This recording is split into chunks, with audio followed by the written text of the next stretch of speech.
Welcome to Rich Planet TV. I'm Richard D. Hall. Today I am going to be talking about the work of Nigel Kerner. Now, Nigel authored his first book in 1997 entitled The Song of the Greys. He wrote another book in 2010 entitled Grey Aliens and the Harvesting of Souls. Now, to discuss these books, I'm joined today by two of Nigel's researchers, Danielle Silverman. Welcome, Danielle. Thank you. And Professor John Biggerstaff. Welcome, John. Hello, Richard. Now then, I'm just going to set the context for the discussion that we're going to have. I'm going to read from the back cover of Nigel's second book. In 1997, Nigel Kerner first introduced the notion of aliens known as Greys coming to Earth, explaining that Greys are sophisticated biological robots created by an extraterrestrial civilization they have long since outlived. In this new book, Kerner reveals that the Greys are seeking to master death by obtaining something humans possess that they do not: souls. Through the manipulation of human DNA, these aliens hope to create their own souls and thereby escape the entropic grip of the material universe in favor of the timeless realm of spirit. Okay, I mean, this is a very deep subject, and we're probably just going to scratch the surface of that today. But before we get into the detail, and I will pose some devil's advocate type questions about this, because there are a lot of people who would say, grey aliens, what a load of rubbish, we don't believe that they exist, and we will go into that. But first, Danielle, what's your background and how did you get first involved with Nigel Kerner? Well, I met him maybe about 25 years ago. I was maybe about 18 then. And I was always very interested in things that related to something beyond the purely mundane, everyday things that I came across in everyday life. And I knew there was something more to our existence than just the physical, just what we perceive through our physical senses. I always felt that that can't be all there is. Right. So I come from a Jewish background, and Right. Judaism tends to be a very secular religion. It's mainly just cultural. It's passed on from family to family with traditions. Very little explanation of anything beyond the physical. And I was always looking for a meaning that made sense to me. Okay. And I couldn't relate to the concept of a creator God that would somehow put us here and put us in a circumstance where we would suffer just to learn some kind of lesson, or to break free of that our situation of ignorance and suffer along the way to then find our way back to him. It just made no sense to me. So I was looking for some kind of answer. And my brother Andrew, he'd met Nigel, and he said, "Look, I've spoken to him. He's interested in deeper philosophical ideas, and maybe you should talk to him. Okay. And he may be able to answer some of your questions." So Right. Andrew introduced me to Nigel, and at that stage he was writing a book that's actually not come out yet, strangely. He wasn't yet researching the grey aliens. He was writing on more philosophical Yeah. and And his work does Yeah. touch on philosophical and Yeah. why are we here and is there a God and all of that sort of stuff, which we'll get into. Yes. But John, just tell us about your background. Well, I've known Nigel since we became friends nearly 40 years ago, and I went off to do science and became a cell biologist. And during my first degree, I came across some interesting anomalies in biological science that I wanted to be able to answer, and I came and discussed some of these with Nigel over time. And really then we got into discussions over many, many years, and Nigel was putting his ideas forwards about really looking more specifically beyond the textbook at really the process of biology and how it really worked. And from that, I've always been interested in really trying to back up what Nigel's been saying by looking into science and see what sort of evidence there was for it. And in the course of these two books, and now a third, I think there is a huge amount of evidence, and I'm pretty convinced about these ideas. Right.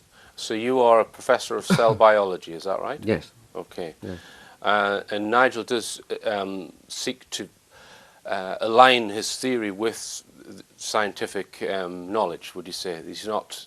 Indeed. I mean, everything he and I and others discuss, I mean, we try to back up and say, is there evidence for this type of idea? So Yeah. it's not really sort of a one of these sort of new age ideas where we come up with a concept without any backup for it. Okay, now on my show, as viewers will know, I've covered a lot of information about UFOs and alleged alien visitation or people who claim to have been abducted. And many of those researchers that I've interviewed, very few of them, or none of them in fact, have put forward an overall complete hypothesis as to why they're here, what their program is, why do they seem to come and go out of our atmosphere, and why do they seem to take people, if that's indeed what they are doing, and what are they doing it for. They seem to, people say it's a genetics program, but Nigel actually puts forward something on the table and says, that's why they're here, this is what they're doing. And he's probably one of the only people who've actually done that, stuck their neck out, shall we say, so far to be able to. Yes. So could either of you summarize his hypothesis?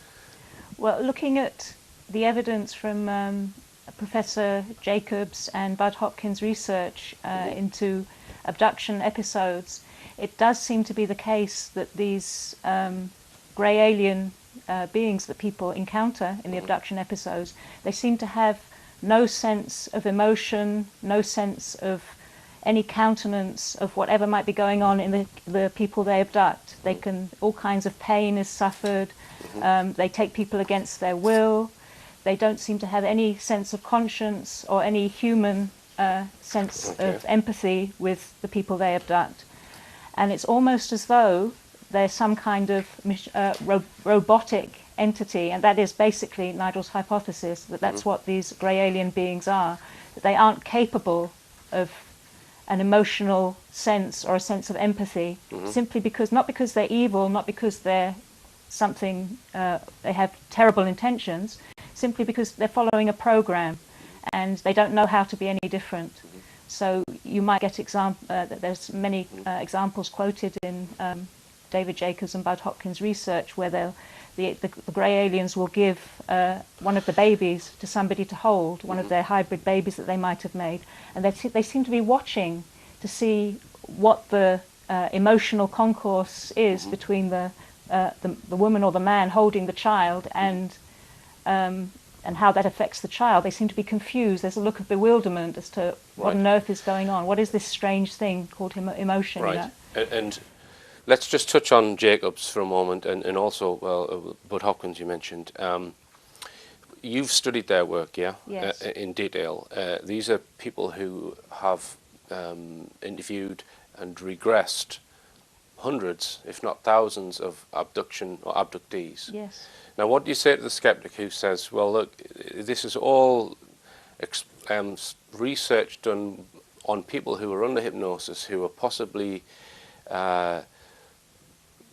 dreaming it, making it up, etc. It's not real things that have actually physically happened to them. How would you answer that question? Well, I would say that there are just too many common factors that run throughout all these episodes, that if it was just a manufactured thing, there would be every individual is different. They would make up something, there would be lots of variations in the reports. And not only that, these are ordinary, down-to-earth people. It's not New Age people who want to read all kinds of weird and wonderful meanings into their own experiences. It's just ordinary people, housewives, policemen, even lawyers, politicians, whoever. And all people from all walks of life, all coming up with a very, very similar episode with the same characteristics. So just run us through one of those similar episodes with the broad characteristics that these researchers have uncovered. Well, invariably people are taken against their will. Not against their will, they're not asked for permission. It happens before they even know it, that they find themselves in a context in which they're surrounded by sometimes a tall grey alien being and a small, short grey alien being, or several of the two types. And they seem to be either doing some kind of experiment on them, looking at, examining often their genitalia, sometimes removing sperm, removing ova, or they seem to be putting ideas somehow in their mind. They look at them and they seem to telepathically be transmitting some kind of message into their minds. And the whole episode really does seem to be, reminds me anyway, of some kind of experiment, like we would look at rats in a laboratory and see how they behave in certain circumstances. That's really the context it seems to be for most abductees, and very frightening too. Yeah, I mean, that's quite a scary concept for people to think about, that in the same way that we have mastered farm animals or laboratory rats, as you said, the land, etc. We are masters of our world, the human race. Could there be another master which is actually doing the same to us? What do you think about that, John? Absolutely. I think, given the overwhelming evidence that, as Danielle was saying, you know, and the enormous number of reputable people who've been coming up with these types of claims, coupled with what happened in the press club in America, you know, where many people from radar installations to atomic stations have been saying that they've not only seen these things, but these things have buzzed their aircraft, have changed the codes on nuclear missiles, etc. I think when you have such an amazing amount of data from reputable people, it's certainly enough to convince me as a scientist that something is really going on here that needs investigation in a big way, I think. And the other person who investigated this in detail was Professor John Mack, who died in, I think, 2007, got knocked over. Yes. I mean, what can you tell us about him, and how important was he to Nigel's work? Well, as a professor of psychiatry at Harvard, he obviously had held great weight in confirming for many people the possible authenticity of these abduction reports. And so just purely from that point of view, with his reputation, I think that was that somebody of that standing took this so seriously. That's a very important thing, and he had definitely, his research was very, very valuable in confirming and illustrating to us the nature of these abduction reports. Right. Now, in Nigel's book, in order to kind of make the case that these aliens they're robots, they're not beings as such, that's what the case that he makes. He tries to explain the difference between a being and a machine, which it gets quite deep. You get into philosophy or the God verse, as he explains it. Right. Just try and explain to us how he explains the difference between a living, sentient being, something which is connected to what he calls the God verse. So just explain that for us, Danielle. Okay. Well, if you look at the nature of our universe, we're told that it started with a Big Bang, and from that point onwards, there was momentum outwards into due to something called the second law of thermodynamics, or entropy, into states of greater and greater separation and chaos with time. And that's the momentum that our universe, all physical things, are traveling in towards greater states of chaos. Now, if you trace that back to the original point of the Big Bang, then you would logically arrive at a point of union and in fact, a point of perfect union. Now, the strange thing is that all scientists that I know of don't want to look beyond that point of the Big Bang. If you ask them, well, what happened before the Big Bang? What state was there before the Big Bang? They say they don't want to answer that question because, as scientists, it's not tangible. We can't measure it. We can only speculate. Therefore, we're not going to talk about it. We're not going to ask any questions. Now, that for Nigel is the most, as far as I understand it, the most, and for me too, the most fascinating question of all. Where did all of this come from? Where did our whole existence come from in the first place? You can talk about Higgs fields and the little things that happened after the Big Bang, and everybody seems to be so fascinated with that. But really, the real question is what caused it in the first place. Now, if there is a state of perfect union, where there's no separation of points, which is the logical state that it would be if you trace back that momentum of drift into states of greater and greater separation, then if there's no separation of points, there's no start, there's no end, there's no time, in other words. You're talking about a timeless state. You're talking about an infinite state, because there's no beginning, there's no end to it. Okay? Now, an infinite state implies that covers all possible states, including our finite universe. And it's Nigel's suggestion that that infinite state, it's the starting point for our existence in this physical universe, and the finite universe that we exist in is within that. So as an infinite state, it feels every state that we're in now, the presence of that infinite first state before the Big Bang is omniversal. Okay? Now, in that, if there is a state that's infinite, it has no limit, and therefore there's a state of perfect freedom. And what Nigel suggests is, and it's a very secular understanding of the principle of God, which many people won't be used to, but was very attractive to me because I couldn't understand this concept of a creator God, that if there's perfect freedom, then within that perfect freedom, to do absolutely anything, there has to be the freedom to no longer be perfectly free. Right. Okay? I think I'm following it, John. Yeah. So if there's the freedom to no longer be perfectly free, perhaps our universe is an expression of that freedom.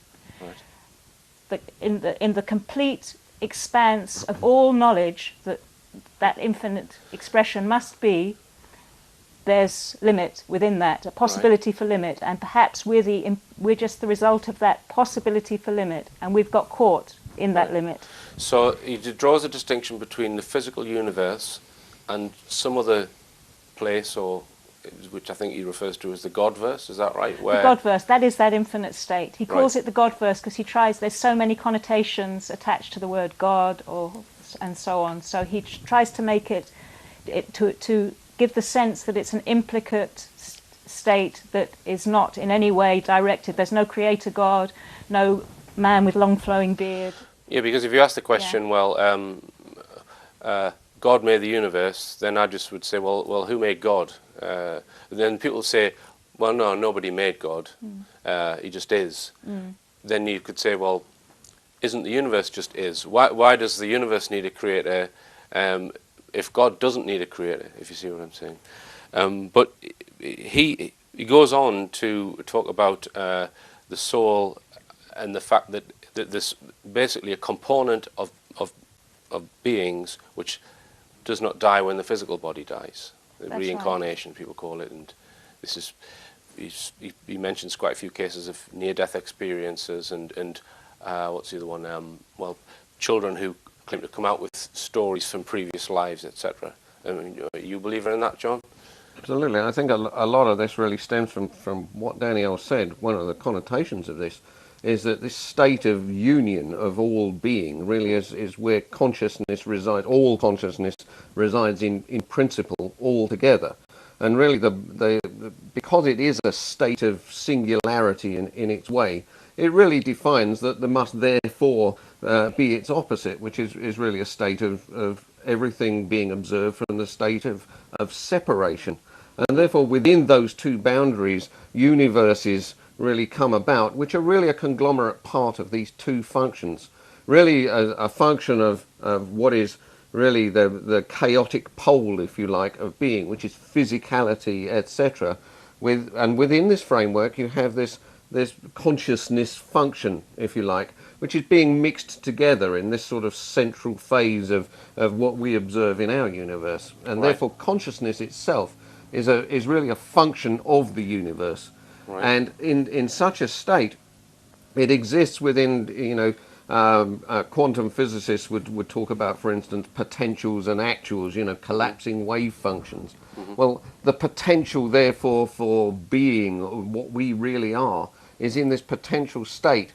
And we are mixed in this place with really an atomic frame to generate what we call living beings. Mm-hmm. And therefore, because the living being is really made of the atoms, the consciousness itself, being part of a continuum, is not subject to the same forces that the atoms are, and therefore when the atoms decay due to the second law of thermodynamics, which Nigel goes into in detail, it really leaves this consciousness to then progress on its way. Right. So, because Nigel says that awareness and will exist outside the physical.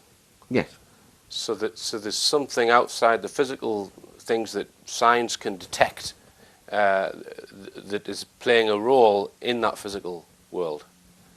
Yeah. I.e., I mean, physical So- things such as atoms and that part of the universe. If we look at really the atomic state in our universe, really I liken it to really a jar full of marbles in many Right. ways. If we take our marbles like the atoms, really they can touch each other, but they can't really see the atoms more distant to them. So there's Right. some sort of locality to this. But bear in mind, in terms of this jar, we could pour water into this jar, and this water is in fact a full continuum, and yet it's still a function of this jar of marbles. Right. And what we're trying to liken this to is that consciousness, or soul, if you like, is where you have this potential in this entire continuum between the atoms. Therefore, it occupies the whole universe. It's Right. infinite in its capacity, but it's really localized in a living system, really within the atomic frame. And therefore, when that atomic frame is actually done with or succumbs to entropy, then the consciousness remains entirely intact Right. and away from that. Yeah, these are quite difficult concepts to grasp.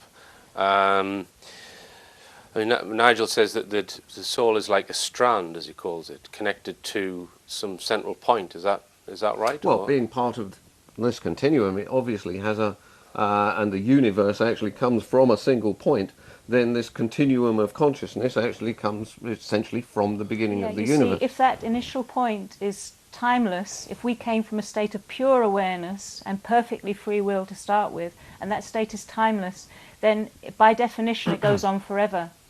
And if we from that perfect freedom made the choice to explore the nature of separation and limit with our awareness and our will, then our awareness and will would be an information field that started at that point and then traced a path all the way through our existence into a physical separated state. Right. And that's how Nigel would define a soul, and does define it in his books, as an information field, a line of connection back to that eternal state that pre-existed the nature of capturing a physical universe.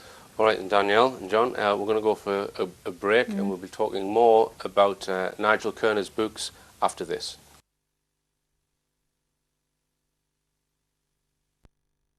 Welcome back. I'm Richard D. Hall, and I'm talking to Danielle Silverman and Professor John Biggerstaff. Now, we're discussing Nigel Kerner's book, Grey Aliens and the Harvesting of Souls, and both John and Danielle have been involved in helping Nigel with these books. Now, Nigel puts forward the case that he thinks that the grey aliens that many people report in abduction scenarios are some kind of robot. They're not really alive.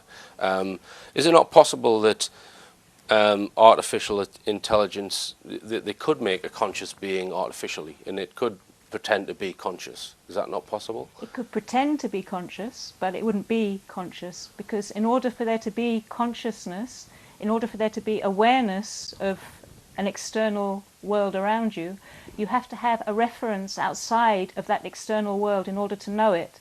For example, we perceive the passage of time from one point to another, from past to present to future.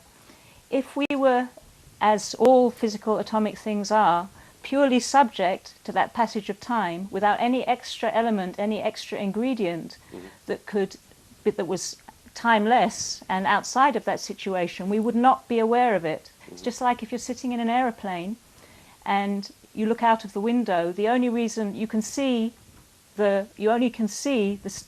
movement because you have a reference. You feel like you're still even though you're moving, because you have a reference you have two references there.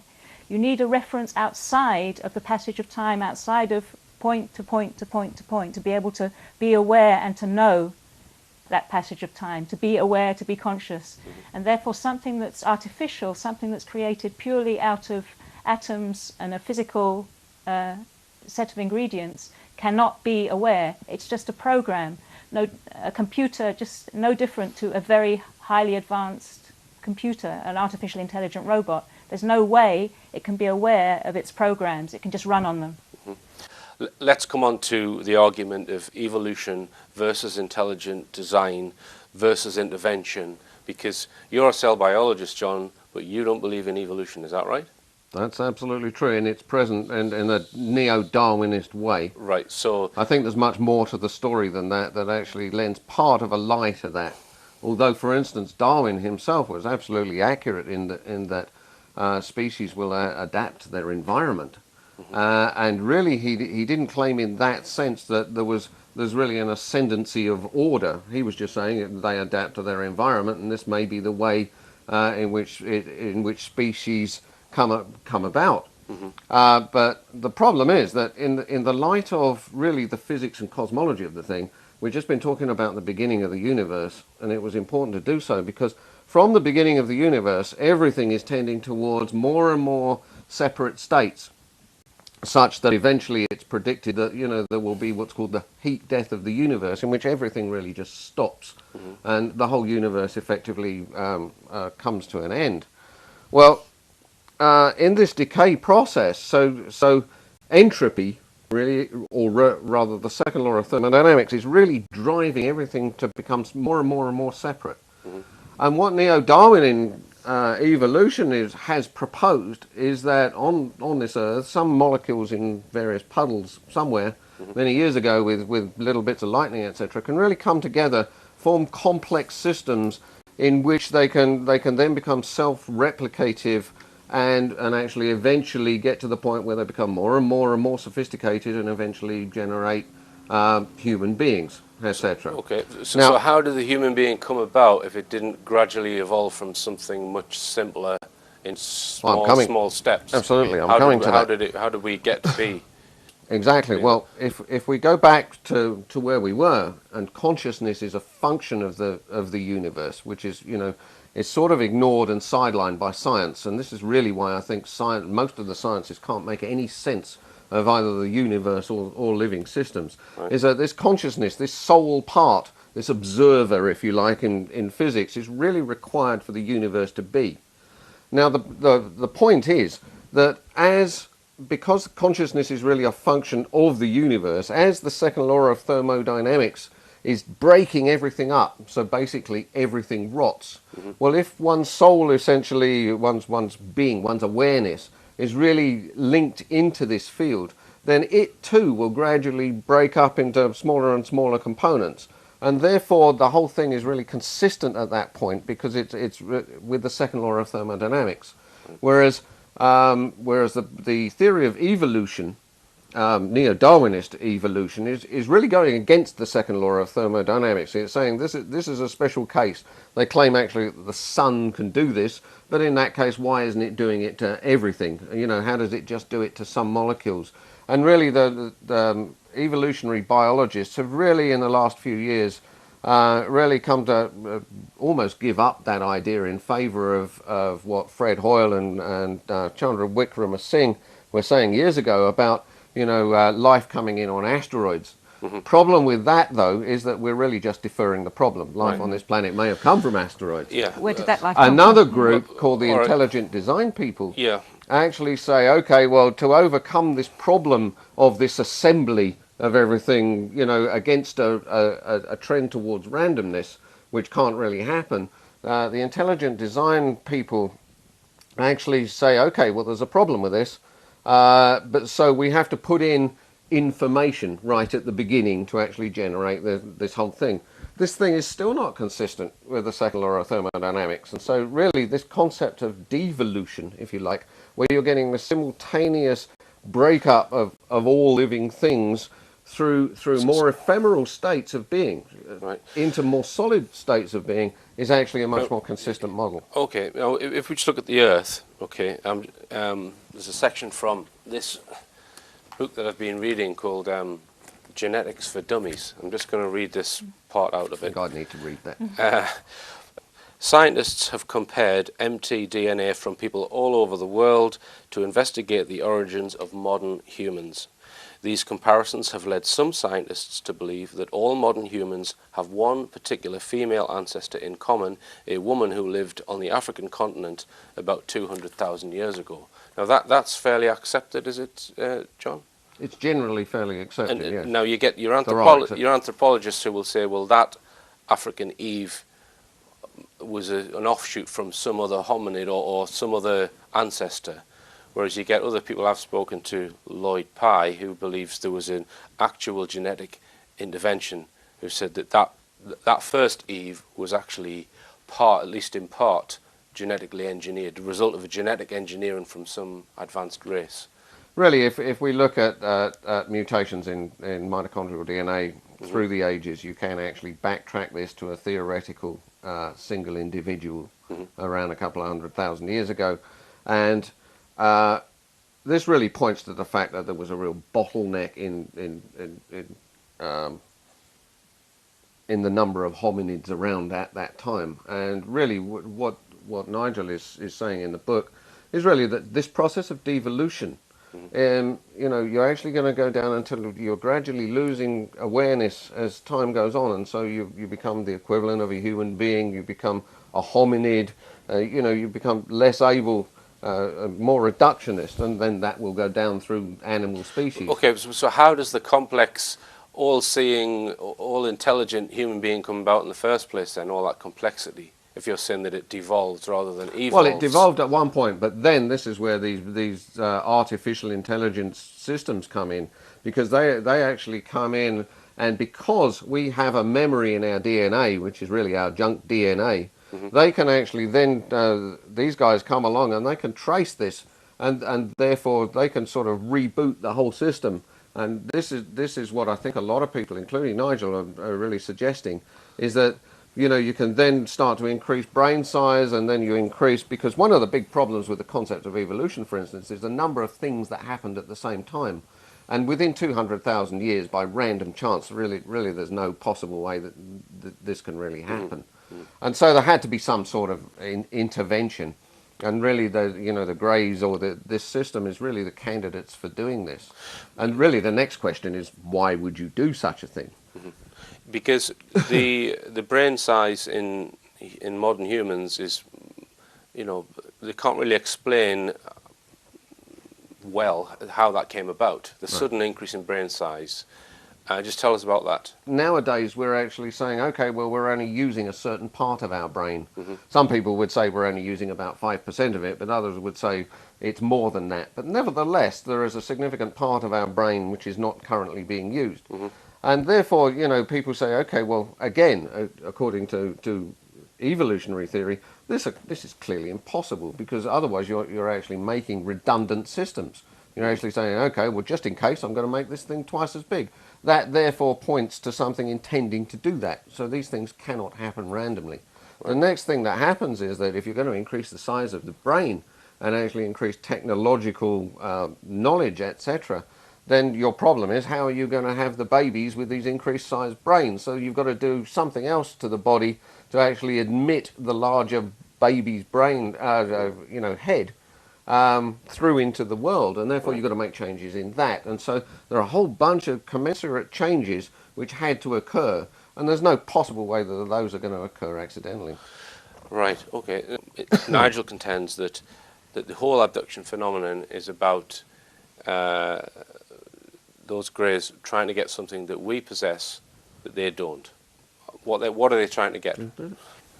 First of all, I think we have to talk about the origin of how perhaps these grey aliens came to be, Nigel's thesis for how he suggests they came to be in the first place. And the best way, I think, to explain that, and as he does explain it in his books and in his the articles he writes, he just take one look at our own technology and how over just the past 20, 30 years there's been exponential increases in technology, moves towards artificial intelligence and cybernetics, moving us towards gradually a state of being where many aspects of our lives are augmented by some kind of technological feature. They're talking about putting chips into people to deliver drugs, chips to enhance memory, and all kinds of various technologies that previously we used to do very well without, but now are totally indispensable to us. Now, people like Michio Kaku and Stephen Hawking, and of course Ray Kurzweil, they think this future is this technological future that we're heading for, which some people call transhumanism, is absolutely wonderful, because we're heading towards a kind of physical immortality where we can, just using technology, go on forever. Okay, and we can, in fact, there's a company called LifeNaut in America, which is now doing an experiment, getting people to download into a computer all their ideas, all their daily actions. They put everything in there, their likes, their dislikes, with the hope of having a bank of information that they can one day put into some kind of robotic, artificially intelligent being, which will be them. Right.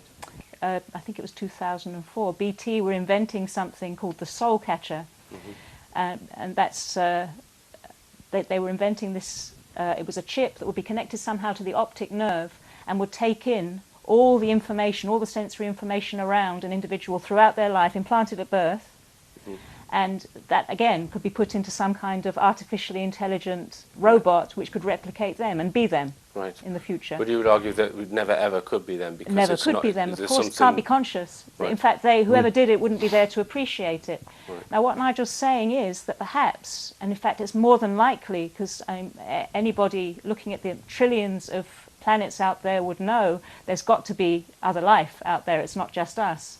And other life which would have very likely progressed beyond our technological stage, way past what we're doing now, into a stage of creating the height of artificial intelligence. And maybe they would do what Stephen Hawking is actually suggesting, that we, after we have finished on our planet and we've used its resources, there's all kinds of problems here, go out into space, take a genetic trace of what we are, set up colonies out there. Or maybe they've done exactly the same thing. They've sent out artificially intelligent entities out into space to find, with their genetic codes, a trace of them, just as this LifeNaut company are trying to do, but much more advanced, just as the Soul Catcher is trying to do, but much more advanced, to find somewhere where they can replicate and exist. So in other words, the more advanced civilizations would be sending out more sophisticated versions of Beagle 2, for example. Yes.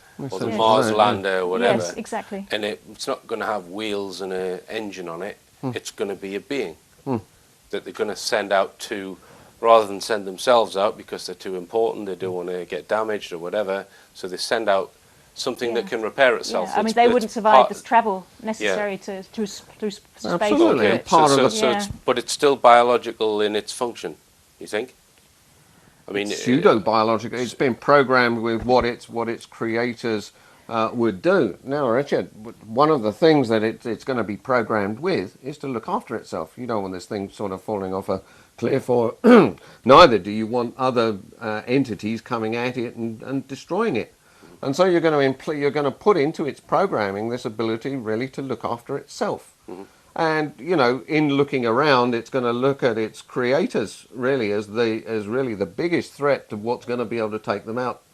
And therefore, you know, one idea is that, okay, well, then they will go and take their creators out. But rather than do that, you know, in order to understand what the creator is really able to do in destroying them, really I think, and Nigel think, this is Nigel's thesis, really that they're going to come along and try and integrate with their creators to actually find out what's going on, so that they can actually take on those qualities they can't understand that they observe in the creator. And really this is the thesis of really what these beings might be doing here on Earth, reconstructing hominids, you know, that have devolved a bit far So the Greys are like a renegade group of extremely advanced space probes or space research project to try and find out about the universe, and then somehow they've become separated from their masters. Now, if you were going to design, we are designing those things at the moment. Yeah, you would have an override switch on the whole thing. Would they not have thought of that, do you think? Well, and that's a devil's advocate question. Imagine, for instance, they come from another planet. And they've actually maybe then, you know, before they ever learn any of this, they've been sent out into space. They have no further access to their creators. They've got autonomous programs. Right. Because Go on. they've got no access to being switched off, because they are now so far away from where they were created. We're running on an autonomous program to actually go and find out, investigate, and really, you know, perceiving beings like us that can, you know, they can actually read electromagnetic potentials from living things and all of this. And some of these are highly coded in terms of our bodies and our beings. And over time, they can actually sort of spot this trend of birth and rebirth which they are not able to actually do. And they can see advantages in this in terms of potentially overcoming entropy, etc. And therefore they're trying to merge with this at the moment. But there is a problem why you can't actually, I mean, even if they had tried to put an override switch in there and say, right, don't destroy or don't do anything harmful to something like us, the creator being that created them, and they put everything about the creator, every piece of information about that creator into the artificially intelligent entity that they've sent out into space, and program that entity, don't do anything negative, don't harm anything like us because you're supposed to be protecting us. There's a problem there because there's something that you can't program into an artificially intelligent being, or you can't program at all because it's not physical. It's something that's of a nature that cannot be written down in an atomic format. And it's Nigel's thesis that ingredient that I'm talking about is a soul, and that information field that comes from beyond the physical universe, comes from before the state of physicality existed. That infinitely present information field cannot be written into the program. So if they come across beings that have that information field that doesn't have a physical quantum to it, they might see it as a threat because they can't, it's not in their information field, they can't cope with it, and they don't know not to harm that. Right. All they see it as is something that they don't know, they don't understand, and because they're ultimately the ultimate in artificial intelligence, they want to understand it, they want to conquer it, they want to further the program that's been put in them to extend the life of the information that's been given to them, their program, and therefore they try and work that in to us, to those the entities so there's that are nothing here. malicious about this on they're just following a program. Right. They don't realize about what the consciousness really exists or anything. They just see this program running, they think it's a program running in us that's better than that. All right, we're going to go for another quick break, and after the break we're going to discuss some of the things which Nigel suggests that these greys have been doing over the last 10 to 20,000 years.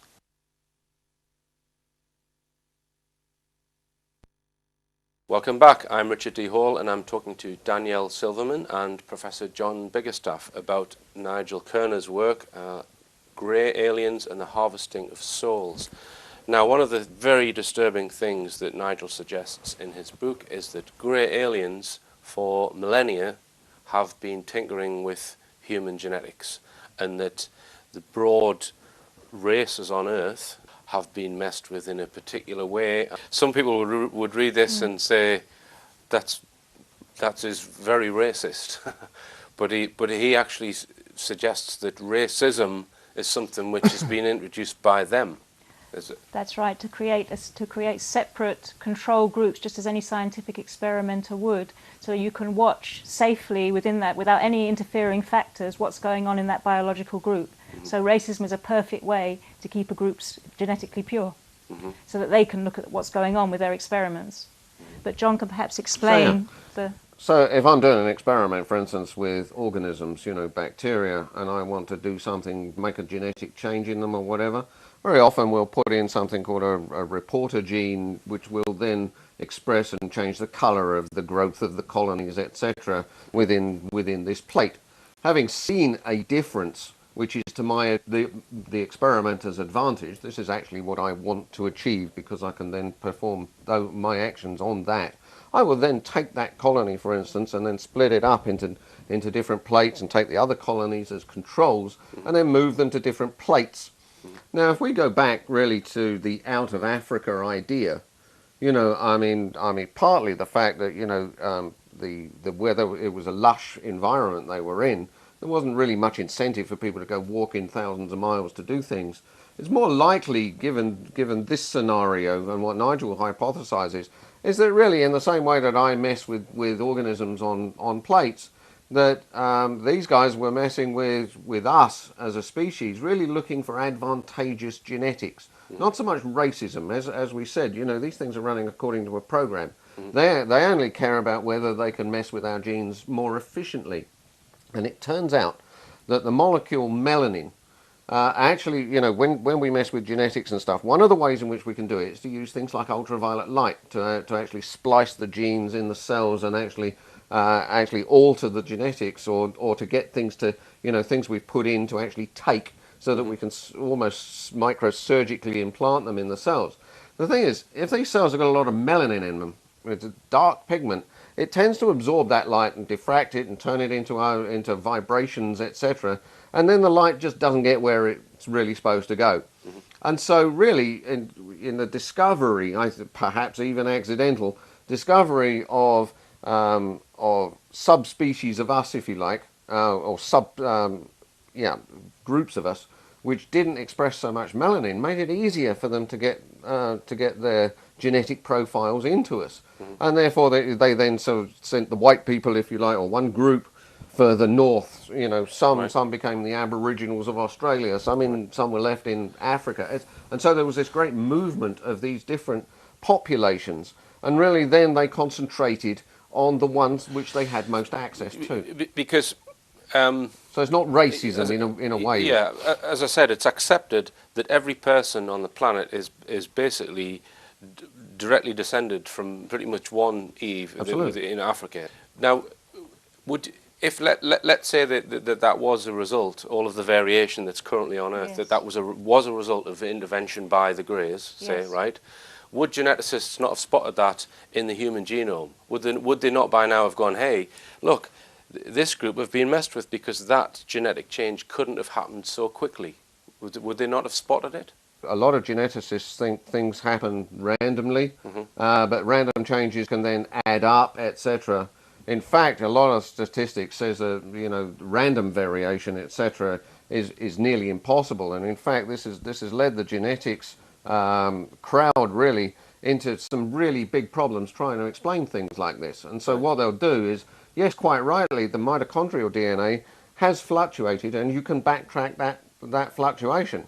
But what else has happened in terms of other interventions to do with both the DNA and with the things that control what DNA does can actually happen an awful lot faster if deliberately put in there. Right. But there is a special, do you want to explain the special about melanin and how it protects the cell, the DNA inside the nucleus? That's very important. Part of the reason you can't do these experiments, you know, where there's a lot of melanin around, the melanin actually in a lot of people, in black people, it's actually spread out through the skin. It spreads out through the cells and covers everything. But even in a lot of white people, the melanin actually will coat the nucleus of the cell. And therefore the DNA, your central DNA, even in white people, can be actually well protected from the actions of the ultraviolet light. There's no doubt in people with higher melanin, natural higher melanin, that it's far more likely that that melanin will be coating the nucleus, the cell wall of the nucleus of the DNA. Now the point about that is that ultraviolet light, which is often used to splice DNA, is blocked by that melanin. It absorbs it. It doesn't allow it in to interfere with the DNA. And it could well be, and this is Nigel's thesis, that this was a blocker for them when they were trying to genetically alter the species. And therefore, when maybe just out of random mutation, something like an albino came along, they discovered, wow, we can get straight in. Right. And it may well be that the paler-skinned nation, people on the Earth, have that pale skin because of this genetic experimentation to make things easier for them to work on human DNA. And in fact, Professor Steve Jones argues that this thing about vitamin D being, paler skin being there to allow vitamin D to be absorbed and so on, all these theories about why pale skin happened in the first place, he believes it's not an adequate explanation. There is no real explanation or justification for the need for pale skin at all. Yeah, because I think if dark skin is always an advantage in every circumstance. As most people would just automatically assume, well, they went to live in the north where there's less sun, so therefore their skin changed colour. But that's not the case. According to Professor Steve Jones, an eminent professor of biology, that is absolute nonsense. Right. Okay. There's just no reason at all for pale skin. You would want to absorb more light. And, you know, I mean, why did we lose hair if we came to a colder climate, etc.? Yeah. So obviously something's wrong with that idea. Right. All right. And Nigel contends that that the white races, the northern European races, have probably had the most interference from this outside entity called the grey alien. Yeah, and he doesn't say that. It's very important to say he doesn't say that from the point of view of a kind of reverse racism. Right. It's just he's letting us know that, right, that's there, you may need to do something about it, right. and maybe suggesting ways that we could do something about it. And if you yeah. look at the record of the European nations throughout history, in terms of colonialism, imperialism, and what the havoc they've wreaked on the world, that point it makes the point, that really. it's the blue-eyed white races that have got Yeah. their finger on the nuclear. Well, I mean, what about China? Because he mentions the Chinese as well, doesn't he? He says that they've had significant intervention. Am I right there? That's right. It's the black people who haven't. Is that? Not that they haven't. There's been interception all across the board. They found ways of doing it, but the most efficient way to do it is on cell nucleuses that aren't protected by the melanin shield. Okay. Right. That's just the most efficient, easiest way to do it. Now let's come on to the final part of the thesis. Then they're making these changes because they're continually trying to somehow attach themselves to us so that they can piggyback onto our souls. Have I read that right? That's right. So which is impossible to do. Right. From their perspective and their programming, it's not realised that that's the case. Right. Yeah, that's the difference between a theme that runs throughout Nigel's books. The difference between what's natural and what's synthetic. Mm-hmm. And what's synthetic can never really bridge into what's natural. It's not possible to recreate a pathway back from the finite into the infinite, from our physical universe into the state beyond. You can't do that make a bridge out of atoms. It's just absolutely impossible. But as artificially created beings, they can't know that because they have no reference. Right. So they're looking for something that can allow them to somehow recreate their original creator beings in the best possible context that will allow them to survive physically as long as possible. But there's a problem, this second law of thermodynamics that's constantly breaking things down, right. Okay, all physical things. And they notice that there's something about human beings, about all living things, this natural living things, that has this information field that seems to return. And Nigel speaks about reincarnation in his books as the mechanism through which this happens, as an information field never ends. This information field from an eternal state can never end. It comes back, reincarnates. That they somehow detect this, and they're looking for that revitalizing factor somehow that will give their program from their original creator beings the chance to survive forever, like we do. Right. As eternal souls. And just to touch on that, Nigel says in his book that the Eastern religions talk about reincarnation. The West, people think they don't talk about reincarnation, but he says that this is not necessarily the case. All religions at some point in time believe in the migration of the soul. That's right. All the mystical sides of all the main world religions, Kabbalah, Gnosticism, Sufism, all the main religions, their mystical sides, which pre-existed their more conventional mainstream sides now, believed in reincarnation. And in fact, the Christian Church believed in it until this very strange episode happened with Justinian, who was the head of the church at the time, and his wife Theodora was told by a soothsayer that in a previous life she was a witch.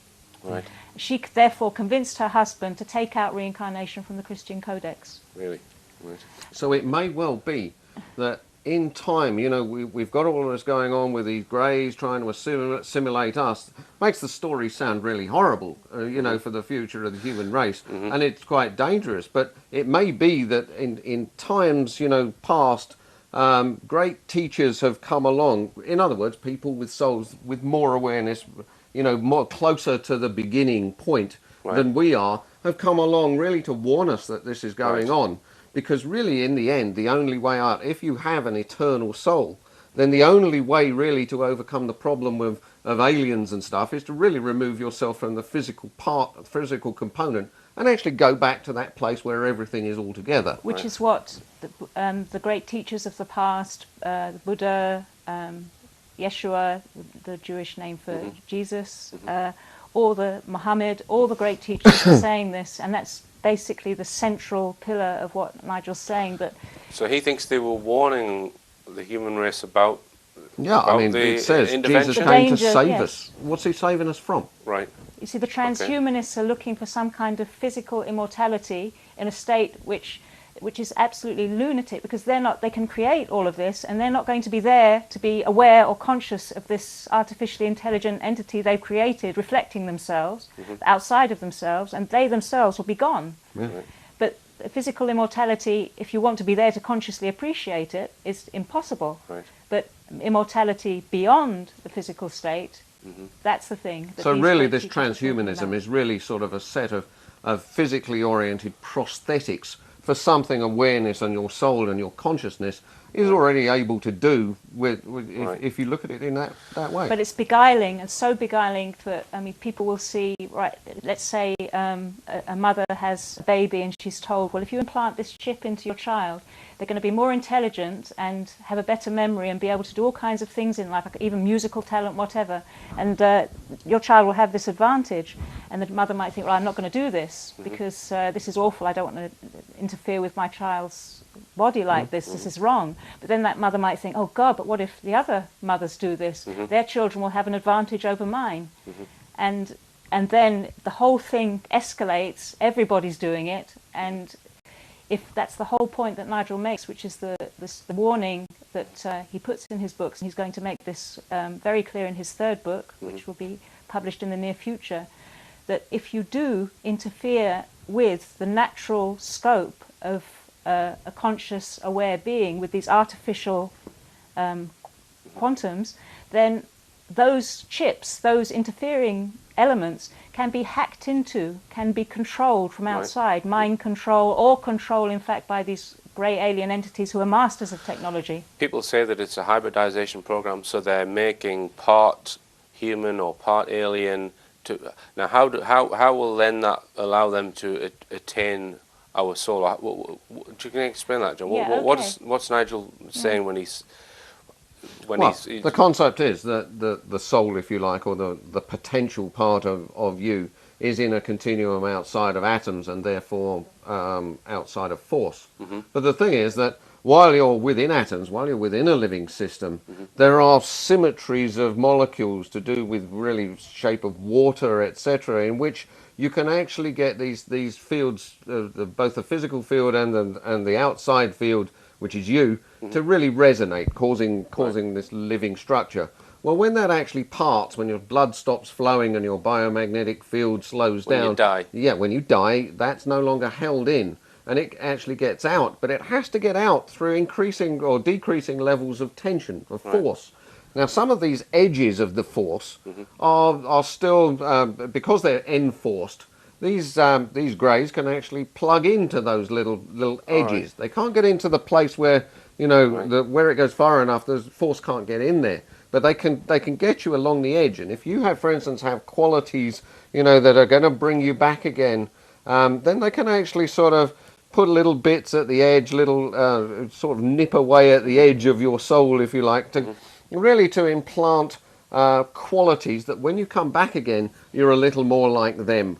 And then when that starts to happen, there's you know, that type of part of you is no longer so much under your control, and therefore you tend to keep then coming back as being more and more subject to them, and that's a type of hybridization in a way. You see, it's their, according to Nigel's thesis, it's their aim through their program to put their program into us. That's their way of.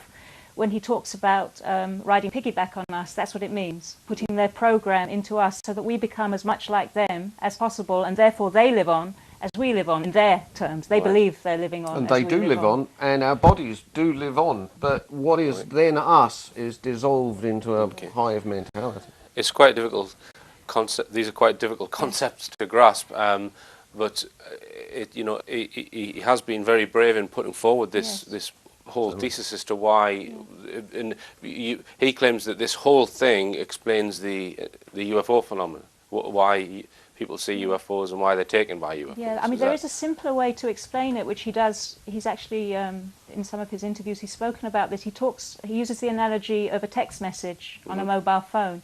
And if a soul, the information of a soul, let's call it a soul field, is like a text message being sent from one phone to another, okay, then that text message can be, the dangers come when that text message can be hacked into and interfered with, Right. so that we're no longer in control of our own information field anymore. And we become less and less that perfectly free being we once were before devolution happened. Right. We become even more restricted than we would naturally be as physically devolved beings from that No. perfect state, until we lose our sense of humanity altogether and become, in our psychologies and in our human qualities, very much like machines. And you can really see that that's the way people are going these days. They are becoming more and more like machines. They're living through the internet. They're not communicating with people one-to-one anymore. Everything is becoming virtual. Everything is becoming synthetic. And just to finish, I mean, Nigel, in his book, he says that he believes that certain people within the intelligence agencies, and I interviewed a guy called Dan Sherman who backs this up, that have either worked with or are aware of the entire Grey project, and therefore, and it's covered up. So what's are the Greys controlling the hierarchy on this planet through intelligence agencies and the media? I mean, What based on the is- reports of others, I've got no, personal information to that effect. But it makes sense, how being told such a thing. So you think the Greys could have subverted the whole information and power hierarchy of at least... With the intelligence that they have at their disposal, and with what they've done so far, there's no reason to believe they wouldn't do that. They would do everything they possibly can to efficiently and effectively spread their program throughout their human hosts. Right. So there's no And reason it's clear that it's something about us that they want, because if they, with technology like that, if you wanted the planet, why mess around for 200,000 years? Okay. You've got the planet. And if we can finish on a positive note, is there any light at the end of the tunnel on this? Because it's quite disturbing material if it's true. Well, as I said, this great teacher, Jesus and the others really said, follow me, and you'll go to the kingdom of heaven. What that really means is here's a blueprint for how to add things back together in life rather than subtract them. Really, to bring yourself back to that origin point. But how can people do that if they're being abducted against their will? What can people? Is there anything people can do? Well, interestingly, Nigel says about abductees, he believes that, contrary to what you might expect, that they're people who are most intercepted and most interfered with in this way, that they're actually the ones that they're having trouble intercepting, the ones they're having problems getting through to. Okay. And so really it does identify abductees as people who do have quite a lot of hope in that there's something resistant about them to the Grey interception process. And one final comment, I've been discussing this with John, that if ETs are interfering with genetics, I've said to you and others that, well, why can't we get their genomes sequenced and compare them with their parents and then spot any changes in the genes? And basically it's not quite as simple as that, is it, John? It's not. I mean, the genetics we're talking about is really the whole mechanism of inheritance, etc. DNA is really a part of it. DNA has a certain code based on these 4 bases, and really to determine whether those 4 bases have been changed, in individuals, you'd need to know what they were like beforehand. You'd need to test an awful lot of people. But it's far more likely that they're going to mess with the machinery that controls or switches on and off DNA. John gave me a lesson in epigenetics earlier on today. So things like epigenetics, these are molecular switching systems which are really then controlled by the coordination of biological water followed by electric fields, which really you've got this hierarchy of effect from your soul field, your quantum field, if you like, really imparting information into the biology through these mechanisms. And therefore, if one wants to look for one particular molecular event, it's not likely you're really going to find it very easily. Right. All right, chaps and chapesses, thanks very much for talking to me today. Go on. Okay, just one thing. You were talking about what hope is there when it seems a very negative picture.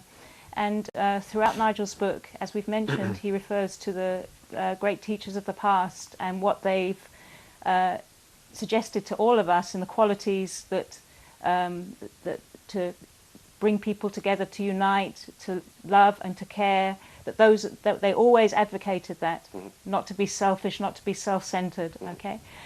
Now, Christ himself, there's several accounts in the Gnostic texts where Christ himself actually warned his apostles about this alien threat. In the second Apocalypse of James, in the Nag Hammadi texts, he talks about the pitiless ones and how they will take souls by theft. Right. And he warns James of the dangers of all of this. And there's actually another text called the Gospel of Judas, another more recently discovered text, where he actually tells Judas he is of the line, of the seed of an alien entity, and something that is very seems to be something like an abduction or a sighting of a UFO happens. Some kind of craft is described that Judas goes up into. Okay. So if he was able to warn his apostles that something was going on here, that there is a serious threat here, that does suggest that he knew something, and what he suggested and what the other great teachers suggested, maybe there is an antidote to what these grey aliens are doing with interrupting our information field that traces back to the God verse, what Nigel terms the God verse. Maybe we can somehow break those interruptions by, in ourselves, resembling more that prior state where everything was together, where we weren't separate, where we weren't machine-minded. Okay. Exactly. An opposite to transhumanism, very similar to in a near-death experience. People who have near-death experiences, they come back and their lives are transformed. They give people who are previously were businessmen, they give all their money to some charity cause and devote their life to helping people. Countless occasions of this. What those near-death experiences are seeing is the state that he was talking about and the other great teachers were talking about, beyond the atomic state. And their message was, if you focus on that state, you can avoid these terrible threats that are coming at us that we can't do anything about directly. Even just little phrases in Nigel's book like will and awareness are not part of the physical world. Just little things like that blow my mind apart. Will is absolute, and if one wills oneself back to this prime state, then you can make it happen. But generally speaking, they don't want people to know that. No. Yeah. Because then they can't be controlled. No. But thank you, both of you, for talking to me today. I still don't think I've got my head around it, but We'll do it again. Okay. Thanks, Danielle. It's a pleasure, thank you. And thank you, John. Thanks, Rich. It just remains for me to say, believe none of what you hear and only half of what you see. I'm Richard D. Hall. Good night.